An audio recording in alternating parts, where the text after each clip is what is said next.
ரொம்ப டேஸ்டியான 1 பாட் கீரை சாதம் எப்படி செய்யறதுன்னு பார்க்கலாம். முதல்ல ஒரு பவுலில் 1 கப்பு பச்சரிசி, அரை கப்புக்கு கொஞ்சம் கம்மியாக தோரம்பருப்பு சேர்த்து 2-3 வாட்டி நல்லா வாஷ் பண்ணிட்டு அரை மணி நேரம் ஊற வச்சிருங்க.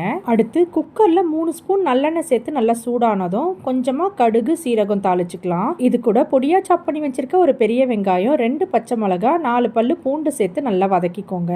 வெங்காயம் நல்லா கலர் மாதிரி வந்ததும் சாப் பண்ணி வச்சிருக்க ஒரு தக்காளி, கொஞ்சமாக மஞ்சள் தூள், அரை ஸ்பூன் பெருங்காயம், தேவையான அளவு உப்பு சேர்த்து நல்லா வதக்கிக்கோங்க.